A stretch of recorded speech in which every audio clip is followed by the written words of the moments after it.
आपके कुछ rocket call सुशील, stock specific बात करते हैं आप? देखिए अनुज, इस तरह के माहौल में और देखिए सेबी चेयरमैन के जो टिप्पणियां अब जो आ रही हैं वो बिल्कुल सटीक हैं और बिल्कुल सामयिक हैं। मैं अगर कहीं रॉकेट दिखते भी है तो उनको रॉकेट नहीं कहना चाहता, पर जैसे मैंने आपको मीडिया एंटरटेनमेंट स्टॉक्स में कहा 25% 40% भी कुछ कुछ छोटे वाले स्टॉक्स बढ़ जाए निफ्टी घटते हुए में, तो बहुत सिलेक्टिव रहना चाहता हूँ। चार्ट्स तो काफी सारी हैं जो लुभा रही हैं, पर वो कहते हैं ना, रिस्क है तो इश्क है, तो 12 महीने है, पर ये महीना मुझे लगता है इश्क ज्यादा ही है, इसलिए रिस्क ज्यादा ही है। एचडीएफसी बैंक लग रहा है कि बॉटम बना है यहाँ पर कुछ, सुशील। अनुज, मैं आज के लिए मीडिया एंटरटेनमेंट स्टॉक्स के सिवा और कहीं पर भी कोई नया बाई इनिशिएट नहीं करना चाहता हूँ। हाँ, नहीं दो बाय नहीं भी, नहीं नहीं बाय की बात नहीं कर रहा हूँ, मैं पूछ रहा हूँ कि बॉटम बना है क्या यहाँ पे। नहीं अनुज, मुझे लगता है कि आप अक्रॉस द बोर्ड सारे लार्ज कैप स्टॉक्स में, चाहे वो मेटल्स हो, धुलाई हो जाएगी। मेटल्स की तो धुलाई लगता है।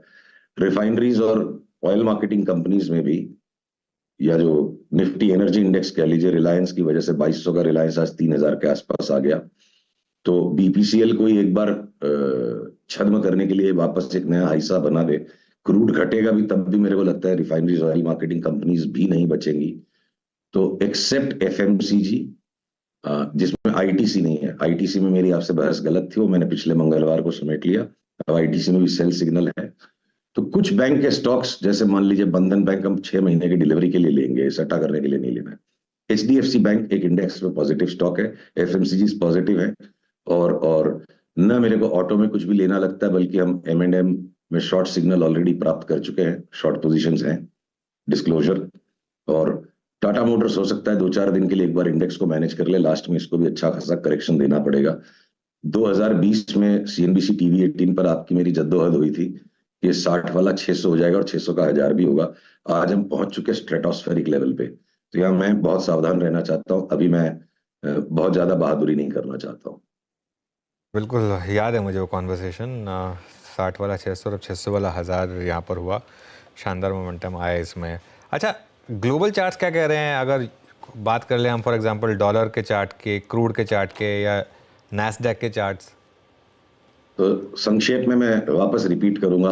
बिटकॉइन जो क्रूड ऑयल और बिटकॉइन के कॉन्ट्रैक्ट्स रिस्क ऑन या रिस्क ऑफ के सबसे पहले अग्रिम संकेत देते हैं। ये सबसे ज्यादा सेंसिटिव कॉन्ट्रैक्ट्स हैं।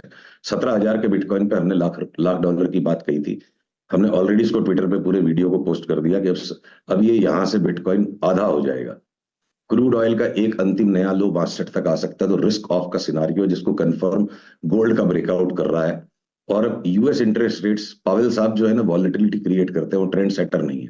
वो एक अलग ही किस्म के अजीब ही सेंट्रल बैंकर हैं पूरे इतिहास में।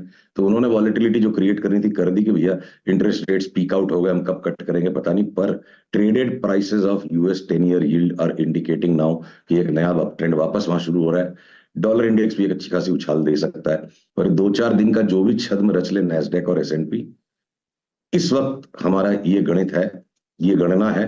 एसएनपी 500 1000 पॉइंट, नैस्डैक 4000 पॉइंट घटे, और 400 पार की जो तेजी का सेलिब्रेशन होना बाकी है, उस भय में, ये भय है तेजी का, तेजी की आकांक्षा नहीं, तेजी का भय है कि मैं एक बार के लिए निफ्टी को 21,000 के नीचे नहीं देखना चाहता हूं।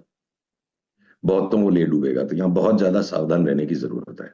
तो अभी आपका बायस सेल का रहेगा फिर, या बाय, अभी कुछ बाय भी करना है या नहीं, अभी सिर्फ सेल करना है? देखिए, अलग अलग अवधियों के लिए, अलग अलग टाइम फ्रेम के लिए आपको अलग अलग निर्णय करने होंगे। तो भले ही केमिकल्स के स्टॉक टेक ऑफ नहीं कर पा रहे और रोज रसड़ रहे हैं थोड़ा थोड़ा नीचे, वो 6 महीने के दृष्टिकोण से, 12 महीने के दृष्टिकोण से उनमें हमारी बाई बरकरार है। और जो त्वरित लाभ, तुरंत आकस्मिक लाभ की आकांक्षा जो सबको रहती है, तो जो मीडिया सेक्टर के, मीडिया एंटरटेनमेंट सेक्टर के स्टॉक्स का बहुत डीप करेक्शन हो गया। चाहे अब जी के बारे में चारों तरफ कंप्लीटली नेगेटिव सेंटीमेंट है, जी की चार्ट बोलती है मैं उछलूंगी। तो हम सेंटीमेंट को नहीं देखेंगे, हम चार्ट की परिस्थिति को देखेंगे। तो अगर ट्रेडिंग करनी है या आपको बाई एंड होल्ड का सट्टा करना है, तो जहां फ्रॉथ है उसको छोड़ के, जहां कंप्लीट पेसिमिज्म आ चुका है, शॉर्ट टर्म में मीडिया एंटरटेनमेंट के अधिकतर स्टॉक्स में बाई सिग्नल है। और मीडियम टर्म में हम अभी भी केमिकल्स को छोड़ेंगे नहीं। बाकी आप चाहे जिस सेक्टर को शॉर्ट कर लो, 21,000 की डाउन मूव अगर आती है तो मुझे लगता है टाटा स्टील जैसा स्टॉक अगर 128 तक जाए और उसको भी तोड़ दे तो फिर 2 डिजिट्स में जा सकता है, भले निफ्टी खाली 1,000 पॉइंट का करेक्शन देगी। फार्मा के लार्ज कैप स्टॉक्स बड़े करेक्शन के लिए तैयार हैं।